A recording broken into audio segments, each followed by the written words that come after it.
India కూటమి తరఫున Congress party తరఫున తెలంగాణ ముఖ్యమంత్రిగా ప్రభుత్వానికి నేను సూచన చేస్తున్నా, మహిళా రిజర్వేషన్లను అమలు చేద్దాము తక్షణమే. నిన్న చర్చల సందర్భంగా ఒక గంట సభను వాయిదా వేస్తే చట్టాన్ని సమూలంగా మార్చుకొని వస్తానని అమిత్ షా గారు చెప్పిండ్రు. ఒక గంటలోనే చట్టాన్ని సవరించగలిగిన శక్తి సామర్థ్యాలు ఉన్నప్పుడు ఈ రోజు శనివారము, రేపు ఆదివారం, సోమవారం రోజు తిరిగి సభలను ప్రారంభించి చట్ట సవరణలతో మహిళా రిజర్వేషన్లను అమలు చేయడానికి చట్టాన్ని తీసుకురావాలని, ఆ చట్టానికి కాంగ్రెస్ పార్టీ సంపూర్ణంగా మద్దతు పలుకుతుంది. మిగతా విపక్షాలను, ప్రతిపక్షాలను అన్నిటిని కూడా సమన్వయం చేసే బాధ్యత కాంగ్రెస్ పార్టీ తీసుకుంటుంది. ఎందుకంటే స్వతంత్రం వచ్చిన తర్వాత పురుషులతో పాటు మహిళలకు సమానంగా ఓటు హక్కు ఇచ్చింది కాంగ్రెస్ పార్టీ. అమెరికా లాంటి దేశంలో మహిళలకు ఓటు హక్కు ఇవ్వడానికి 150 సంవత్సరాలు పట్టింది. కానీ స్వతంత్రం వచ్చిన ఎంబడే మహిళలకు ఓటు హక్కు ఇవ్వడం గానీ, ఈ దేశానికి మహిళను రాష్ట్రపతిని చేయడం గానీ, ఈ దేశానికి మహిళను ప్రధానమంత్రిని చేయడం గానీ, లోక్సభ స్పీకర్ గా చేయడం గానీ, వివిధ రాష్ట్రాల ముఖ్యమంత్రులను చేయడం గానీ, గవర్నర్లను చేయడం గానీ, వివిధ రాష్ట్రాలకు చీఫ్ జస్టిస్ లను మహిళలను చేయడం గానీ,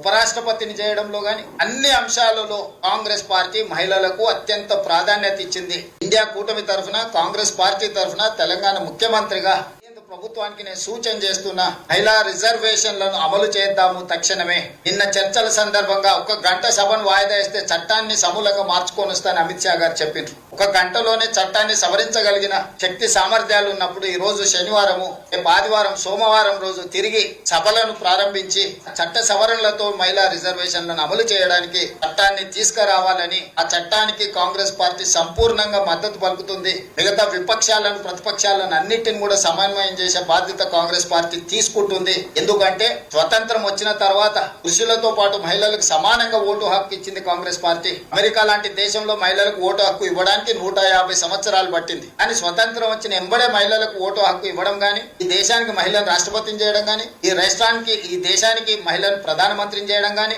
లోక్సభ స్పీకర్ గా చేయడం గానీ, వివిధ రాష్ట్రాల ముఖ్యమంత్రులను చేయడం గానీ, గవర్నర్లను చేయడం గానీ, వివిధ రాష్ట్రాలకు చీఫ్ జస్టిస్ లను మహిళలను చేయడం గానీ, ఉపరాష్ట్రపతిని చేయడంలో గానీ అన్ని అంశాలలో కాంగ్రెస్ పార్టీ మహిళలకు అత్యంత ప్రాధాన్యత ఇచ్చింది. ఇండియా కూటమి తరఫున కాంగ్రెస్ పార్టీ తరఫున తెలంగాణ ముఖ్యమంత్రిగా ప్రభుత్వానికి నేను సూచన చేస్తున్నా, మహిళా రిజర్వేషన్లను అమలు చేద్దాము తక్షణమే. నిన్న చర్చల సందర్భంగా ఒక గంట సభను వాయిదా వేస్తే చట్టాన్ని సమూలంగా మార్చుకొని వస్తానని అమిత్ షా గారు చెప్పిండ్రు. ఒక గంటలోనే చట్టాన్ని సవరించగలిగిన శక్తి సామర్థ్యాలు ఉన్నప్పుడు ఈ రోజు శనివారము, రేపు ఆదివారం, సోమవారం రోజు తిరిగి సభలను ప్రారంభించి చట్ట సవరణలతో మహిళా రిజర్వేషన్లను అమలు చేయడానికి చట్టాన్ని తీసుకురావాలని, ఆ చట్టానికి కాంగ్రెస్ పార్టీ సంపూర్ణంగా మద్దతు పలుకుతుంది. మిగతా విపక్షాలను, ప్రతిపక్షాలను అన్నిటిని కూడా సమన్వయం చేసే బాధ్యత కాంగ్రెస్ పార్టీ తీసుకుంటుంది. ఎందుకంటే స్వతంత్రం వచ్చిన తర్వాత పురుషులతో పాటు మహిళలకు సమానంగా ఓటు హక్కు ఇచ్చింది కాంగ్రెస్ పార్టీ. అమెరికా లాంటి దేశంలో మహిళలకు ఓటు హక్కు ఇవ్వడానికి 150 సంవత్సరాలు పట్టింది. కానీ స్వతంత్రం వచ్చిన ఎంబడే మహిళలకు ఓటు హక్కు ఇవ్వడం గానీ,